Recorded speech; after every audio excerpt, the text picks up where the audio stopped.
வணக்கம் நண்பர்களே. இன்று அனைவரும் விரும்பி சாப்பிடும் காரசாரமான மணமிக்க சுவையான செட்டிநாடு சிக்கன் 65 செய்வது எப்படி என்பதை முழுமையாக பார்க்கப் போகிறோம். இந்த சிக்கன் 65 வெளியில் மொறுமொறுப்பாகவும் உள்ளே மென்மையாகவும் இருக்கும். மேலும் செட்டிநாட்டு மசாலாவின் தனித்துவமான மணம் இந்த உணவின் சுவையை இன்னும் பல மடங்கு அதிகரிக்கும். முதலில் தேவையான பொருட்களை தயாராக வைத்துக் கொள்வோம். அரை கிலோ எலும்பில்லாத சிக்கனை சிறிய துண்டுகளாக வெட்டி நன்றாக கழுவி தண்ணீர் இல்லாமல் வடித்து வைத்துக் கொள்ள வேண்டும். இப்போது முதல் மசாலா கலவையை தயார் செய்வோம். ஒரு பாத்திரத்தில் இஞ்சி பூண்டு விழுது, எலுமிச்சை சாறு, மிளகாய் தூள், மஞ்சள் தூள் மற்றும் தேவையான அளவு உப்பு சேர்த்து கலக்க வேண்டும். அதன் பிறகு இரண்டாவது மசாலாவிற்கு கொத்தமல்லி விதை, சீரகம், மிளகு, சோம்பு, பட்டை, கிராம்பு, ஏலக்காய் மற்றும் கறிவேப்பிலையை லேசாக வறுத்து பொடியாக அரைத்துக் கொள்ள வேண்டும்.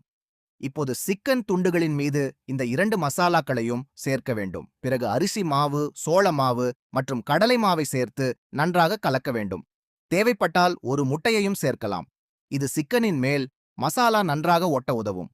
அனைத்தையும் கையால் நன்றாக பிசைந்து ஒவ்வொரு சிக்கன் துண்டிலும் மசாலா சமமாக படும்படி கலக்க வேண்டும். இப்போது இந்த கலவையை குறைந்தது 30 நிமிடங்கள் ஊற வைக்க வேண்டும். அதிக நேரம் ஊற வைத்தால் சுவை இன்னும் அதிகமாக இருக்கும். அடுத்ததாக ஒரு கடாயில் எண்ணெயை ஊற்றி மிதமான சூட்டிற்கு கொண்டு வர வேண்டும். எண்ணெய் சரியான சூட்டிற்கு வந்தவுடன் சிக்கன் துண்டுகளை ஒன்றோடு ஒன்று ஒட்டாமல் மெதுவாக போட வேண்டும். அதிக தீயில் பொரித்தால் வெளிப்புறம் மட்டும் வெந்துவிடும். எனவே மிதமான தீயில் பொன்னிறமாகவும் மொறுமொறுப்பாகவும் வரும் வரை பொரிக்க வேண்டும். பொரித்த சிக்கனை எடுத்து எண்ணெய் வடிக்க ஒரு தட்டில் வைத்துக் கொள்ள வேண்டும். இப்போது தாளிப்பு செய்யலாம். ஒரு வாணலியில் சிறிதளவு எண்ணெய் ஊற்றி கறிவேப்பிலை, பச்சை மிளகாய், பூண்டு மற்றும் சிறிதளவு மிளகுத்தூள் சேர்த்து வதக்க வேண்டும். அதன் மீது பொரித்த சிக்கனை சேர்த்து 2 நிமிடங்கள் நன்றாக கிளற வேண்டும்.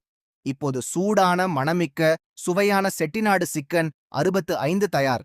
இதனை வெங்காயம், எலுமிச்சை துண்டுகள் மற்றும் புதினா இலைகளுடன் பரிமாறினால் சுவை இன்னும் அதிகரிக்கும்.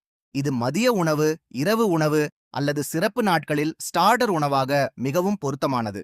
வீட்டிலேயே எளிதாகவும் சுத்தமாகவும் ரெஸ்டாரண்ட் தரத்தில் இந்த சிக்கன் 65 செய்து குடும்பத்தினருடன் மகிழ்ச்சியாக சுவைத்து மகிழுங்கள்.